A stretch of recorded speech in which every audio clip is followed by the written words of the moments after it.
All right, picking up here on the relation of the seven rays to the initiations. It will be obvious to you that as energy is the basis of our entire manifested world, an initiation is a condition of consciousness wherein the fully prepared disciple utilizes the available energies at the time of initiation to bring about those changes within consciousness of a momentous and revelatory nature. Each initiation puts the initiate in a position to control certain related energies and enables him to become increasingly a trained manipulator of those energies.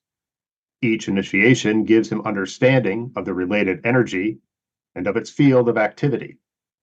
Each initiation reveals to him the quality and the type of stimulation to be evoked when brought into contact with any particular ray energy.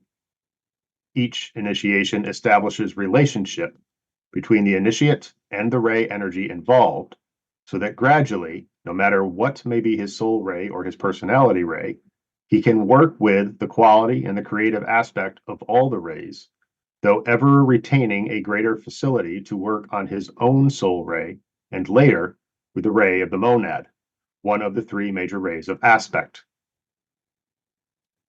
I would ask you to remember that all human beings must finally express the quality and livingness of one of the three rays of aspect, even if, in time and space, their souls may originally be upon one of the four rays of attribute. It might be useful here to enumerate the rays, and thus refresh the memory of the neophyte. Rays of aspect. The first, the ray of power, will, or purpose. The second is the ray of love wisdom. And the third, the ray of active creative intelligence. And those three are the rays of aspect. And then of the seven, the four rays of attribute. The fourth ray, the ray of harmony through conflict. The fifth, the ray of concrete science or knowledge. The sixth, the ray of idealism or devotion. And the seventh ray, the ray of order or ceremonial magic. It is contact with the energy of the third ray of active intelligence, or as it is sometimes called, the acute energy of divine mental perception, which admits the consciousness of the initiate into the secrets of the mind of God. It is the four rays of attribute which, in the evolutionary cycle, condition his character or apparatus of contact and evoke his essential quality. The three rays of aspect enable him to take the four higher initiations, initiations 6, 7, 8, and 9, and are connected purely with Shambhala. The four rays of attribute, particularly as they are synthesized through the medium of the third ray of aspect, are related more definitely to the hierarchy, and therefore are related to the first five initiations. The rays of aspect are essentially related to the life or will aspect of divinity. The rays of attribute are related to the consciousness aspect. Every human being in the earlier stages of his development, in ancient Lemuria or Atlantis, or possessing today the Lemurian or Atlantean state of consciousness, and there are many such, comes into incarnation upon one of the four rays of attributes, because these rays are peculiarly and uniquely related to the fourth kingdom in nature, and therefore to the fourth creative hierarchy. During the long cycle of the present fifth race, the so-called Aryan race, there came a period lying now in the far distant and forgotten past when individuals who had attained a certain state of consciousness transferred onto one of the three rays of aspect, according to the predominance of the energy or the line of force which was conditioned by these rays. One of the rays of aspect and two of the rays of attribute, rays 3, 5, and 7, are conditioned by the first ray of power of will, whilst rays 4, and 6 are conditioned by the second ray of love wisdom. This I much earlier pointed out. A cycle of lives upon the third ray of creative intelligence, as I prefer to call it, always precedes this transference. This ray experience covers a vast period of time, except in the occult teaching and the archives which remain in the custody of the masters. History, as we know it and as it expresses the emergence from primitive and primeval times, does not exist. From the angle of occultism, history only covers the emergence of those cultures and civilizations, which are called the fifth root race, only a small part of it being recognized as Aryan. The latter is simply a modern and scientific nomenclature covering a small period of modern history. The Aryan cycle covers the period of the relation between groups and nations through positing, as a necessary hypothesis, previous but unknown cycles of human living wherein primitive man roamed the earth, or positing sometimes the existence of previous civilizations which have completely disappeared, leaving behind them faint traces of ancient organized civilizations and cultural remains, plus indications of interworld relationships of which there is no positive proof. These, it is suggested, must have existing owing to the similarity of architecture, language roots, traditions, and the myths of religions. During these earlier periods, all human beings were conditioned by the four rays of attribute. Both as souls and as incarnated persons, they were upon one of these four rays. Towards the middle of the Atlantean cycle, untold millions of years ago, the influence of the third ray of active intelligence became exceedingly potent. Certain of the advanced humanity of the period gradually found their way onto, or rather into, the stream of divine energy, which we call the third ray. The possibility, therefore, of their becoming integrated personalities was for the first time recognized and humanly recognized. Such an integration must ever precede conscious human initiation. Forget not my earlier statement that all the rays of attribute are focused in and absorbed by the third ray of aspect. A study of the charts, which I gave and permitted to appear in A Treatise on Cosmic Fire, will help you to understand this. It will prove helpful, provided that you remember always that they are only symbolic in nature and constitute attempts to indicate visually a truth. The Atlantean race was predominantly a race wherein its leading exponents, the flower of the race, or the crest wave as it is called, expressed an active intelligence. It was intelligence which its initiates had to demonstrate, and not love wisdom, as is the case today. This expressed itself in a mental focus, a trained mind capable of illumination and great creative ability. In the Aryan race, which from the occult point of view can be regarded as encompassing practically the totality of history as we have it, the influence of the second ray of love wisdom is slowly becoming the dominating factor. Men are rapidly finding their way onto that ray, and the number of people found upon that line of energy is already very great, though not yet as great as those upon the third ray, as it is today expresses itself through one of the four rays of attribute. This latest of the human races, again through its foremost exponents, has to manifest the spirit of love through wisdom. The basis of this expression is an unfolding inclusiveness, a developing understanding, and a heightened spiritual perception which is capable of envisaging that which lies beyond three worlds of human evolution.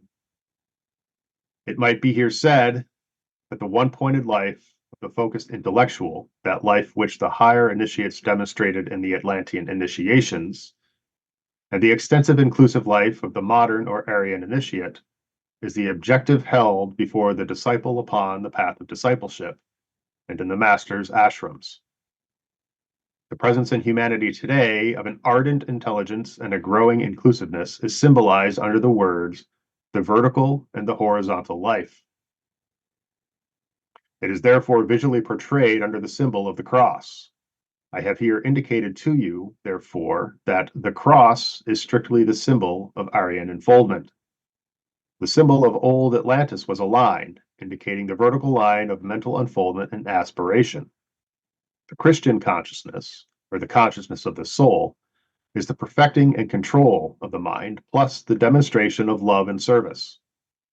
These are the outstanding characteristics of the hierarchy and the essential qualities of those who form the kingdom of God.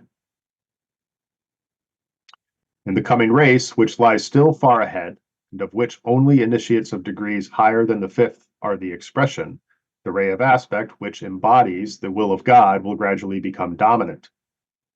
Its symbol cannot yet be revealed. There will then come a blending of divine will energy with the developed and manifesting energies of intelligence and love.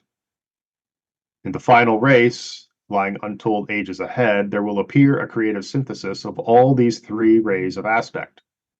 Then all souls will be upon one of these three rays, and all personalities on one of the four rays of attribute. There will then be a perfect expression through humanity, the third divine planetary center of the livingness, the quality, and the creative potency of all the rays. These are facts which I would have you bear in mind as we consider the relation of the seven rays to initiation in this particular world period and during the cycle of treading the paths of discipleship and initiation. Great transitions are then made. The power to include and to love in the truly esoteric sense automatically produces changes and a basic refocusing in the life of the accepted disciple and of the initiate. These changes, transitions, and reactions are brought about by the action of the ray potencies during the period of initiation. The initiate then enters into relationship with rays which are conditioning him at the time. They affect his soul-infused personality and also the ashram with which he is affiliated. The quality and potency of an ashram is definitely affected by the admission of an initiate. He brings into it not only his own potency and ray qualities as a soul, but also the energy of the rays which produced the changes and which conditioned him during the initiatory process he has just undergone. He then moves into a new stage of conscious contact within the ashram. This new state of perceptive spirituality permits the initiate to enter into all relation with all those who have undergone a similar initiation. He therefore becomes increasingly a constructive and creative agent in the ashram. It is this which necessitates his careful preparation, which must be paralleled by a demonstration of his understanding of the initiatory process upon the outer plane of activity and service. He cannot be permitted to enter the life of the ashram and become the recipient of exceedingly active energies until he has proved that these energies will not be occultly retained by him, but will become the strength and potency of his service among men. We are entering now upon a somewhat close analysis of the energies of the seven rays and their effects upon the initiatory processes which face the disciple. Every initiate enters upon the period of initiatory process possessed of a certain definite energy equipment. His personality is expressing itself within the periphery of the three worlds through clearly defined ray forms and relationships. He is a personality through the integration of his mind, his emotional nature, and his physical body, the energy of the latter phenomenal factor being focused in the physical brain. All of these are composed of and conditioned by the energy units of which they are constituted, and all of them focus their attention through the medium of the physical brain, thus enabling the personality to be a self-directed entity upon the physical plane. To this personality, a fifth major energy must be added, the energy of the soul. Each of these personality expressions is composed of and governed by one of the seven ray energies, so that a great and dynamic synthesis is present, which, at the time when the initiatory process is begun, is in reality a composite of five energies. And the five energies are, first, the energy of the soul, in itself a threefold energy. Second, the energies of the personality, which is of such a potency, being a fusion of three ray energies, that it has evoked a ray which dominates the personality and is called the personality ray. And that's broken down into A, the energy composing the mental vehicle, B, the energy which demonstrates as the emotional nature, and C, the energy of the physical body, focused on the physical plane and conditioning the brain. All this information is elementary, but I repeat it for the sake of clarity and in order that we may know what it is we are considering. In the case of the accepted disciple who is in preparation for initiation, the term applies to this system of integrated energies is soul-infused personality. The fusion is necessarily not complete, but enough soul energy is present to guarantee that minimum of soul control which will make the initiatory process effective. It might also be said the system of integrated energies is, through the initiatory process, confronted with still higher fusions, because initiation is a process whereby successive integrations, attended by consequent expansions of consciousness, become possible. These are, in their broader significance, 7, though entailing many minor points of integration, as follows. First, fusion of the energies of the soul-infused personality with the triple energies of the spiritual triad. Second, fusion with the monad, of which the spiritual triad is an expression. Third, fusion with the world consciousness of the planetary logos, to a degree which makes the planetary life, with all its states of consciousness and phenomena, a major confining and constricting form for the initiate. In connection with this final fusion, it is worthwhile to point out that, when this stage of development is attained, it then becomes possible to enter into the exalted state of mind, which holds the planetary logos focused in the consciousness of the sacrifice which he has made by means of the entire process of manifestation. As the secret doctrine has pointed out, the sacrifice which he has made on behalf of the untold myriad of lives which compose his body of manifestation holds him in physical expression until the last weary pilgrim has found his way home. The extent and essential purpose of this divine sacrifice becomes increasingly clear to the initiate after the 5th initiation, and constitute one of the prime factors which are considered by him when he faces the initiation of decision, the 6th initiation. At no stage of his unfoldment does he comprehend the basic purpose, and speaking occultly, the dynamic extent of this sacrifice, as it is implemented by the will of the planetary logos. Nevertheless, he does respond to a mental understanding of the lowest objective aspect of this sacrifice, and to the nature of the periphery, or to the imprisoning form, the sum total, in which the planetary logos has chosen to imprison himself.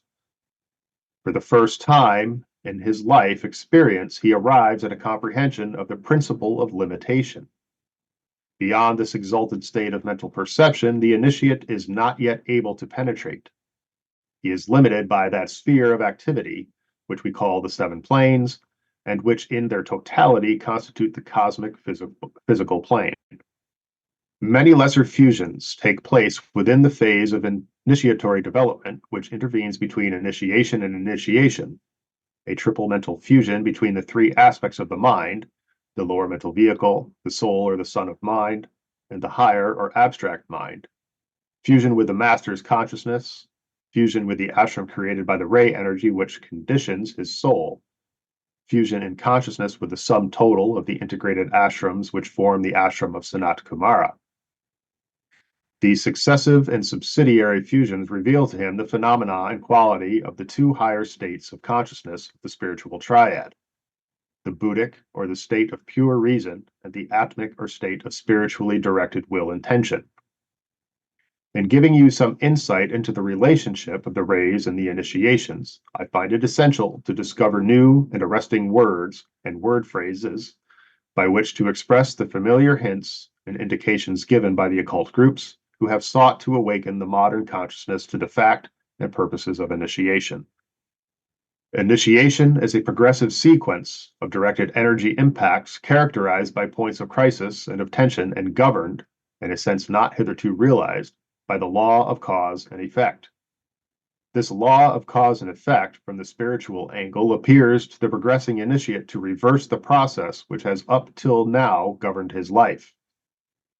Instead of his being impelled forward on the path of evolution by spiritual energies which from higher spheres invoke and evoke his response and a developing expansion of consciousness, each successive initiation undergone, understood, and demonstrated upon the physical plane becomes the cause and influence which propels the initiate forward upon the path of initiation.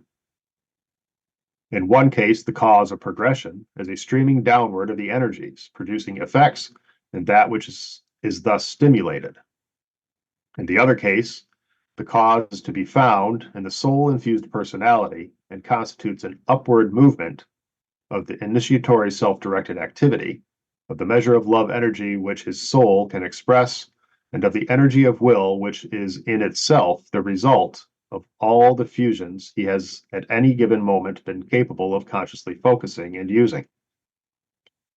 These are points which it will be difficult for you to grasp, but which are of major importance. The human being is influenced upon the path of evolution from above downwards. The initiate is directed from within upwards. It is this which formulates the underlying significance of the energy of free will and is something only truly possible through self-direction. This can be seen struggling for expression today in that great world disciple, humanity. These concepts are worthy of your careful consideration. The sevenfold energy which is today agitating mankind marks a turning point in human history and indicates the possibility of the transition of humanity onto the path of discipleship. On that path, freedom of expression and conscious self-directed living will become increasingly possible.